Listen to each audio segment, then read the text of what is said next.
Hey guys, today I'm going to be doing my out-of-box review for the HGUC ReZel Commander Type.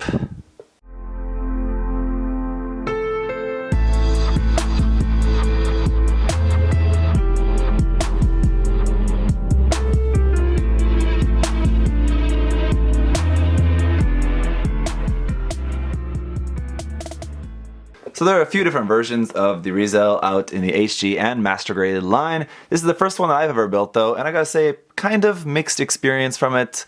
I think just because of the transforming gimmick, this HG kit does have a couple kind of a little bit annoying problems for me, but overall it does have a really cool look to it, so I can't complain too much, but we'll get more into that here in a moment. Let me give you guys a look around the kit. Overall, the colors, the blue is not really to my personal taste, the blue and white color scheme, but I will say that all the little white parts do break up all that blue really well. I think another thing that will add a lot to this kit is going in and panel lining it as well. Of course, obviously filling in like some of the vents on the white parts. Really cool details on the back of the leg though, gotta love that about the design of the mobile suit. That huge cannon on the backpack is awesome. Just the mobile suit's design overall, yeah, is just really nice. Even that boner that it has coming out the front, I think that's a kind of cool, interesting aspect of the kit. It's unique, and I can appreciate that. The head as well, it's definitely a very interesting kind of grunt mobile suit for sure. Still not really a big fan of the shoulders. The back of the shoulders are great, or at least better than the front. The front of the shoulders though, I'm not really too keen on, so I actually might even think about just like turning those around. I think would be better for me, so I'll have to try that. Maybe here in a minute I'll test that, see if that would work well. But anyway, let's get a look at some of the articulation here. One thing you'll notice is that I did use some of the stickers. I did that just so you guys could see how the stickers are going to look, because usually these type of stickers on darker colored plastic don't really look that good. The white is just not bright enough, I think, and then like you can see the outline of the stickers too much. That kind of really, I mean, that goes without saying on pretty much any color. You can see the outline of the sticker, but especially on darker plastics. So just so you guys can see that, I did put on some of those. There are more that you can use. Just kind of chose a few just to give you guys a look, especially like the Londo Bell symbols look really dark. They're just really not like popping as much as they would be if those were like really nice water slide decals. So anyway, in the head here, one thing you'll notice is all these green foil stickers. Those also help to really break up the color scheme as well. So you have all these bright green shining parts there. And then the visor, strangely that we have like a green foil sticker behind a green visor piece. So, I mean, it works pretty well to make it really nice and shiny. I will say the green plastic though, the green plastic visor piece is not quite like really as clear as I would like it. It's a little bit kind of like almost foggy kind of looking. So, I mean, it looks fine. It looks definitely passable, but I might try giving that a dip in some future clear to help brighten that up a bit, make that like really glassy. As is, it's just, it's just like I can't really figure out a good way to describe it except that it's kind of like foggy, almost like kind of like the kind of green clear plastic you usually see from like third-party kits from China or something like that. So, not really too big on that, but it's a really small thing to be honest. The head will go up to there, down to there, no problems with the head articulation. Now here's one of my biggest concerns, issues with this kit is the shoulder articulation. The shoulder has no articulation. Basically, it's just this fixed ball joint there. This is just a fixed part of the torso. Doesn't move at all. It's just a straight, just ball joint, and that's it. So you can move the arm around on a ball joint. And if you want to do anything else with the arm, you're just out of luck. So the shoulder armor will move separately on its own, so you can get the arm up just to about 90 degrees there, not too much. You can rotate the arm at the top, just kind of single. Then this is another thing as well, just a single joint in the elbow. When I was building this up, I was like, what? A single joint? There's no double joint in the elbow? Like, come on now. It's a kit even that transforms, like, put a little bit of engineering in there to at least give it a double joint in the elbow. So, I mean, it's 90 degrees and it looks okay, I think. It's not terrible, but I think it definitely would have been nice if we would have had a little bit more articulation in the shoulder, a little bit more articulation in the elbow. The wrists are just on ball joints, as you would expect. The front skirts are connected, but you can clip those in the center to separate them. I separated mine and they're quite loose now, I'm noticing, so you may not want to separate those if you really don't care about that too much. Just keep those connected. I'm going to have to tighten those up a little bit later when painting those, unfortunately. Yellow sticker there for that V part. That yellow sticker doesn't really look too good. It could just be me, but usually don't have any trouble applying just those simple foil stickers, and this one was just didn't really want to fit on there really well. The side skirts are actually connected to the side of the leg, to the side of the top of the thigh there. And so those will move around a little bit, up and down, not really too much, but they're going to be connected to the legs, so I feel like they're not going to hinder your movement of the legs too much. Let's give that a test here. You can separate the legs out to there before those are going to start popping off. So I think that will be the gate. The gate is like the forward and back movement of the legs, so what would this be? Anyway, the splits separation there is enough, I think. I think that's probably going to be enough. And then, of course, you can rotate the legs at the top, double joint here in the knee. So the articulation of the legs is all fine, exactly what you would expect, I suppose. And then ankles, you can move those side to side. They're going to be a little bit hindered just by these very large parts on the side of the lower leg. But you can move those side to side pretty well. Front and back, no problems there. And then we do have articulation in the toe as well. Again, it's for the transformation, but you can move that. So underneath the foot, it's fully detailed. There's no empty space, but like the front part, it's not super detailed, basically is what I want to say. So also just forgot to point out here in the waist section, you can rotate that ever so slightly, but I mean ever so slightly. Very little rotation there. Bending forward and back also pretty much just not going to happen. The wings here on the back, you can rotate these wings up and down, again, very, very slightly. But that's it. Those just plug straight onto there like that. There's no other articulation there. And then, of course, the cannon has an articulated arm to that, so that can be brought over. There's a couple of foil stickers for that as well. And overall, it's a really cool design. When that is to be used in the hand, you can just fold down the handle there.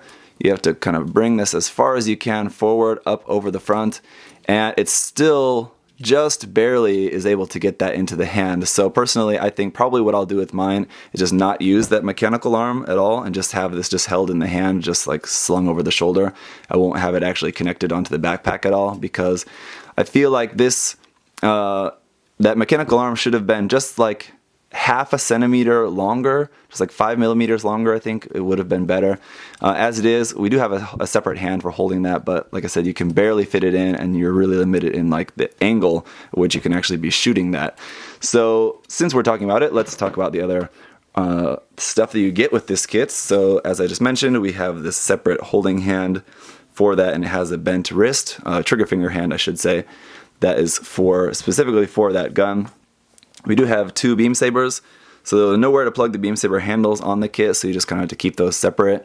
And then 2 clear pink beam saber effect parts. We do also have a clear green beam saber effect part that was included that you could use. It's a shorter length slightly, and again, maybe from this piece you can see better what I was talking about, that green is kind of cloudy. It's not really that clear green, even compared to the pink. I don't know how well you can see that, but you can see the pink is much more clear, the green not so much, unfortunately. We do have a couple of pieces here. These are just for the transformation. You need to use these extra included pieces here. So there are a couple of pieces left over that you can just throw away that are not used, but don't throw away all your extra pieces if you want to transform it, because some of these you do have to keep, so definitely make sure check the manual. Yeah, and then we do also have the shield here. I also stuck a couple of stickers on there so you guys can see how those will look, and yeah, as you can tell, they don't look great.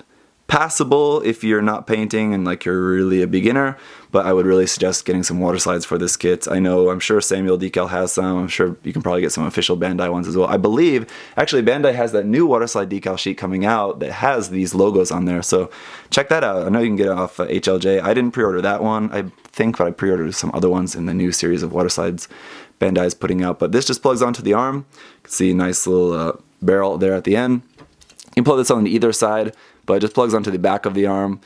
Unfortunately, I prefer if the shields plug onto the side of the arm, but as it is, it just plugs onto the back of the arm like that. So that's it for all the accessories.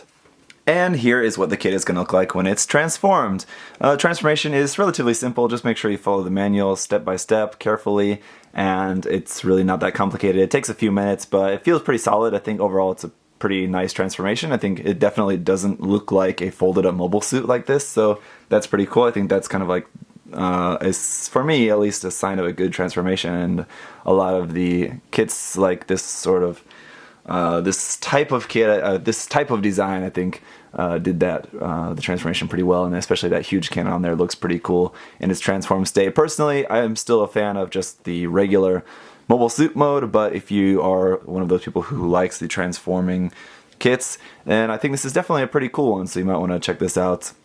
So now that we're back in mobile suit mode, you'll notice that I switched around the shoulders. Like I was mentioning, I think the shoulders would look better backwards in my personal opinion, and I am happy with that, definitely. For sure, I like the back side of the shoulders more. It has that nice flat space too, so you can stick, that'll be perfect for like sticking some marking, like logo decal on the front of the shoulders, whereas like the actual front of the shoulders, there's like not really any good place to stick any marking there on the shoulder, which is just kind of a usual kind of place to stick a big marking there is on the front of the shoulder. So now you can do that, and it's also, I think, just better for my own personal taste. In terms of negatives of the kit, like I said, there's a couple areas where just the articulation is not as good as I would like it to be, and there's like the parts of the backpack tend to just kind of crash into each other, especially with that huge cannon. It would be fine fitting through there, but the camera part on the side of the cannon just like when you're trying to move it around, just hits the wings all the time. So you just kind of have to be careful when you're posing that. And there's a few seam lines like on the wings, on like the main part of the wings. That's pretty much it in terms of like seam lines you're going to have for this kit. So in terms of like having to get rid of seams on this kit, having to like to glue and sand these seams, it's going to be basically pretty minimal. You could even get away with even not doing those on the wings. I think it would be really easy to fix those. Another thing I should also point out is that there is that handle that flips out on the wings. I forgot to mention that in the transformed mode, in the WaveRider mode, but there is that handle that flips up. I talked about that in the unboxing video, so you can check that out. Then you could have another mobile suit like riding on top of it, like holding onto that handle. It's something I guess that you could do if you want, but there is that option as well. So overall, this is another kit that I'm definitely looking forward to changing up the color scheme, but in terms of the kit, it has a really cool look, pretty good articulation, very nice details, and a pretty cool transformation as well. So is the kit worth it? I would say definitely. How is this going to compare to the regular ReZel kits? I would say probably going to be pretty much exactly the same. I do have that kit.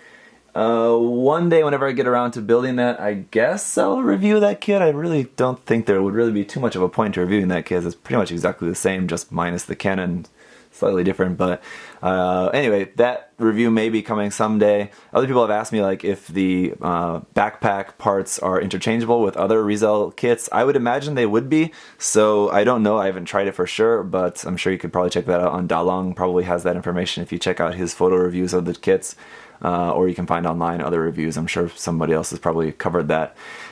So that's it. If you guys do have any other questions or comments, you leave those down below. Definitely check this kit out. It's a pretty cool UC design for sure. So thank you guys as always for watching, and I'll see you next time. Bye bye. One extra thing I'll mention here quickly is that you can actually plug that beam stare effect part into the barrel of the cannon on the shield, which is pretty cool.